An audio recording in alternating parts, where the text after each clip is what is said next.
Trouble for Europe's battery industry, a plan for the EU to deport immigrants, and spending cuts and tax hikes in France to deal with its huge deficit.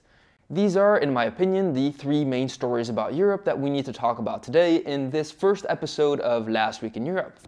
So let's dive into our first story of the day to see how Europe's dreams to become a significant player in the battery industry are faring. Swedish battery manufacturer and developer Northvolt, Europe's biggest battery startup and best hope for homegrown batteries, recently announced it was cutting 1,600 jobs, or 20% of its workforce. The EU had aimed to increase its share of homemade batteries to avoid being overly dependent on South Korea and, most importantly, China, which accounts for 80% of global shipments of key battery components. To reduce this dependency, companies like Volkswagen and BMW, who need batteries for electric vehicles, and investors like the European Investment Bank invested $15 billion in Northvolt since it started in 2017. This made it the European startup with the most investment. In fact, Volkswagen owns a 20% share of Northvolt. But despite this massive investment and a need for batteries, Northvolt suffered a 1.2 billion euro loss in 2023 and has cut back on jobs. Northvolt and other European battery manufacturers are struggling due to four main reasons. First, global battery production capacity is a lot higher than forecast demand. According to Bloomberg, demand for batteries for electric vehicles and stationary storage was around 950 gigawatt hours last year, while global production capacity was almost 3 times as big at 2,600 gigawatt hours. In fact, China already makes as many batteries as the world needs. On top of this, demand for electric vehicles in Europe is lower than expected, with sales falling to the lowest number in 3 years.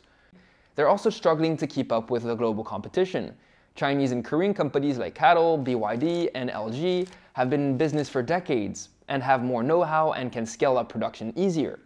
In fact, Northvolt relies on hundreds of Korean and Chinese workers to install and operate Chinese machinery. And finally, they're having a hard time increasing production, which leads to production delays. This is why BMW cancelled a 2 billion euro order, which went to Korean Samsung SDI instead. In a bid to recover, Northvolt is trying to cut costs and increase revenue. It's selling stockpiles of critical raw materials that are used for the batteries in an effort to get more cash. It's also cutting research and development, which has removed 400 jobs. Third, it's looking to reorganize and spend more money and effort on large-scale battery cell production while lowering costs. And finally, it wants the Swedish government to step in other words, a bailout, something the government has so far refused to do. And the thing is, it's not the only European battery manufacturer facing headwinds. Automotive cells company, with Mercedes-Benz as a shareholder, has halted construction on 2 planned gigafactories as it moves to producing cheaper battery cells. This begs the question whether it's actually worthwhile for Europe to invest billions in an industry that is already dealing with massive global oversupply, and whether European companies can catch up with their Asian counterparts who have such a big head start. While decreasing Europe's dependencies for the green transition is a reasonable goal, the Northvolt case raises fear that for some industries the race could already be over and that Europe is too late to the party. Zooming out from industrial policy, in immigration news, the European Union's migration ministers are looking to increase the deportations of illegal immigrants and rejected asylum seekers through 2 new policy proposals. The current 2008 Return Directive focuses on voluntary returns of illegally staying foreign nationals. But the problem is that people who have entered EU territory illegally or don't have a right to asylum are unlikely to do so. And after the massive influx of migrants after 2015, the EU's return rate of irregular migrants dropped from 45% in 2016 to 19% today.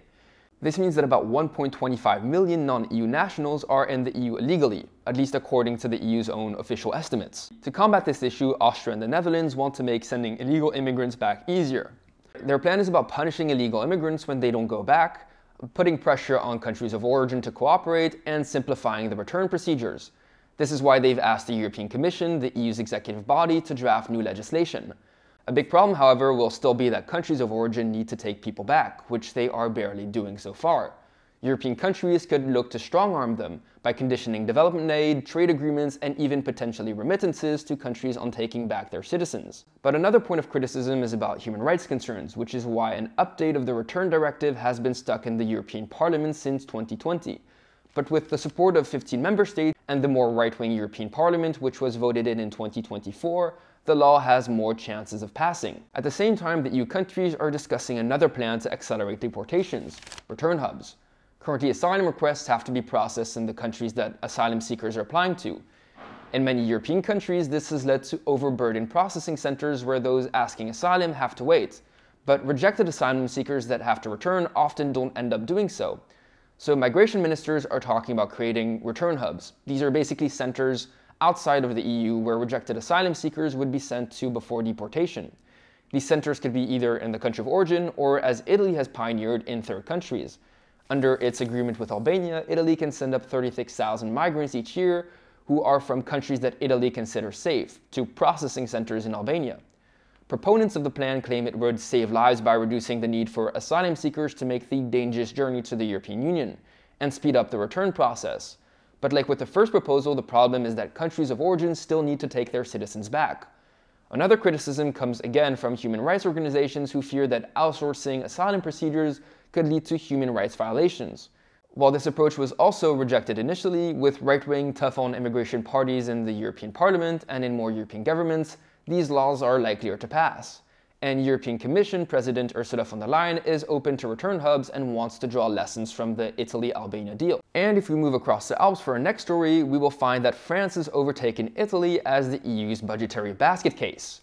France's public finances are in a worse state than it previously thought. This year's budget deficit is bigger than previously expected at 6.1% of GDP.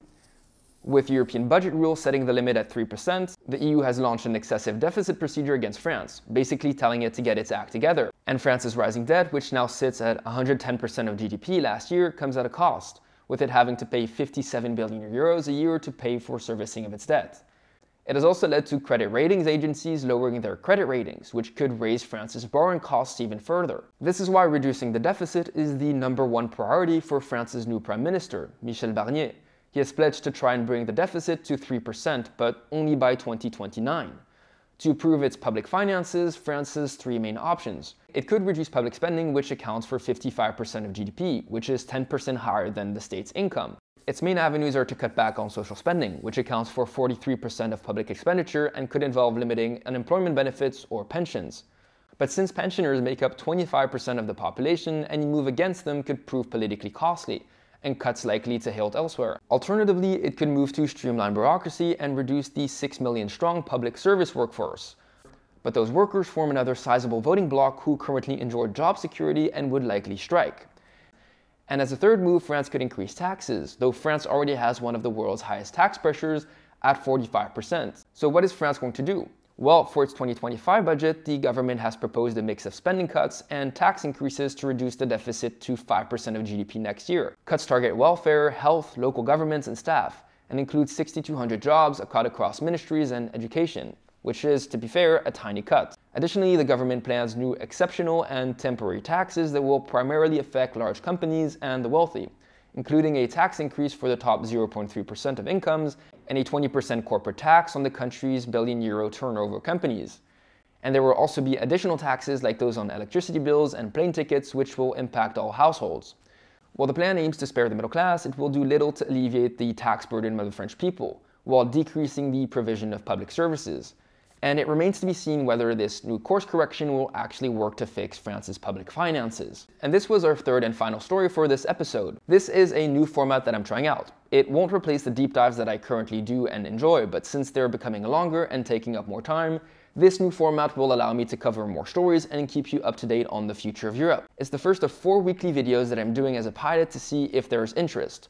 So let me know what you think of this format in the comments down below. And finally, a special message on how you could support Into Europe. For the past couple of months, I've been trying to raise 700 euros in order to be able to afford a recording studio to improve my audio and video quality. So if you would like to support the channel, go check out the Into Europe Patreon.